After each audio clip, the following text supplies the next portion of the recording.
don't want to see a degradation of more than 10% in temperature in the inboard and the outboard bearings, your city pressure.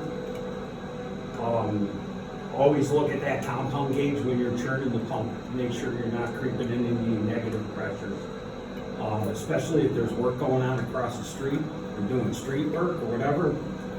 You'd be surprised at how many times when there is cavitation on the suction side of a fire pump, because they're working in a building next door or across the street and they tap into the same city main. Now the building that used to get 40 PSI on the suction side of the pump now has 15, and when that pump's churning, it's sucking that city main drain down to nothing. So always watch your compound gauge and always check your inboard and outboard temperatures. Anything over 150, more than likely the packing needs to be either replaced or adjusted, or there's something else more. Infrared or something? Or What's that? What are you doing there with an infrared? Temp gun. Temp gun, yeah. Yeah.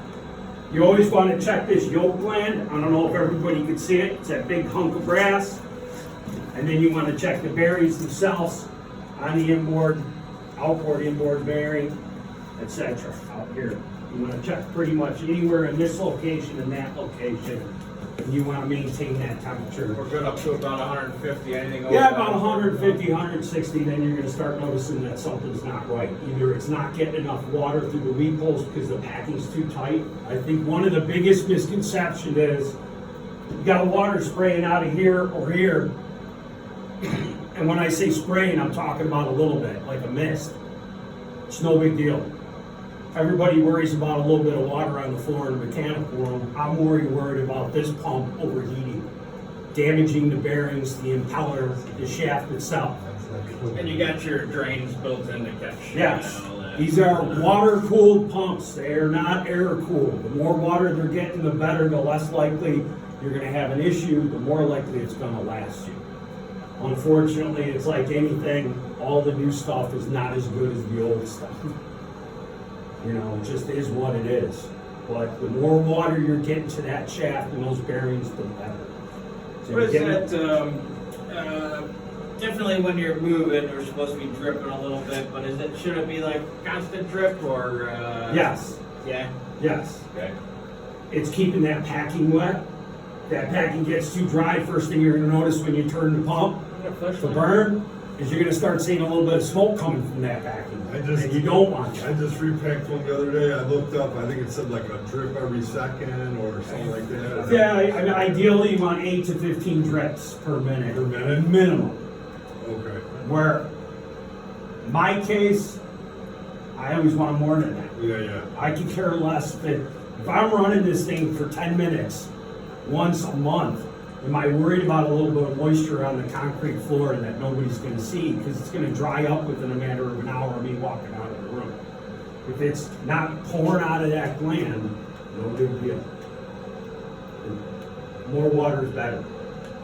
You know, whenever they're running a test without flowing out there, it's just a churn test as you're calling it, right? Yes. Without flowing. So Yes.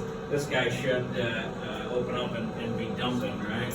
Yes, that's your pressure relief valve. If this pump's not moving water, if it's not relieving somewhere, and they're not flowing water out on the street out of the test header, there's no way for this pump to cool itself. The more it churns, the warmer it's gonna get. And then you risk damaging the impeller and the shaft and the bearings and the yokes and everything else, and you got a nightmare on your hands.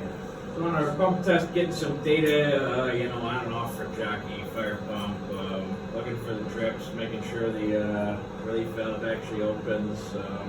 Are there any other big items to look out for? I just recommend a temp gun. A lot of people don't do it, and I recommend doing it. And it really doesn't matter how you start the pump. If you're gonna pump it from the controller itself, ideally you want to drop it from the sensing line. Because that'll let you know, if you look, these orifice unions, by fire code, they're supposed to be a minimum of 5 feet apart. There's a 1/16th orifice in there. That one too? Yes. Believe it or not, what they used to do back in the day is the exact size of the dime. So the old timers, before they made the orifice unions, used to drill a hole in the center of a diamond and slap it in between the unions. What it does is it makes this more sensitive for the pressure switch. to get a quicker response, a better reading on what system pressure's in. Depending on how big the system is, how spread out it is, it's a little more accurate in getting the pump to kick on and kick off. So if you look at the bottom of that line, there should be a gauge cluster on the right side of the controller. There'll be a half-inch plug at the bottom of it.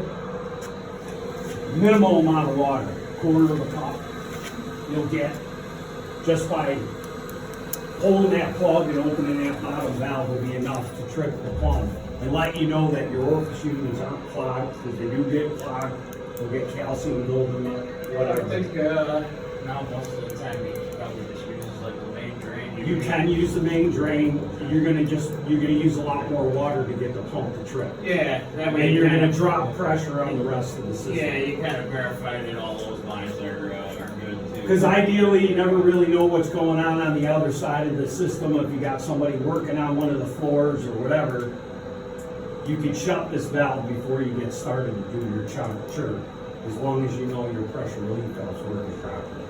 For some reason, if that's not working properly and you still have to do your churn, you can crack the main drain and simulate the pressure switch by moving water, because you're bringing in cold groundwater to cool the pump.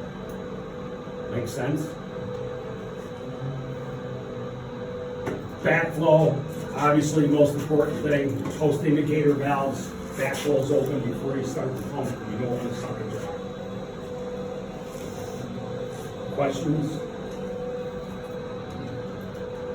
You guys have already done churn tests before on your other pumps, I correct? actually have a guy who's not here on afternoons, looking to make sure, I don't think currently we do the bearing temperatures, but, we're gonna add that to our list, and, yeah, I think he's, where the rest, we'll go over with him. Obviously, they have grease fittings on them, so they require grease. A lot of the questions I get most often are, how often should I grease them? Well, it depends. If you're running the pump once a month, on average, you're running it 13 times a year, because you got your annual test, and then Yeah. you're doing your in-house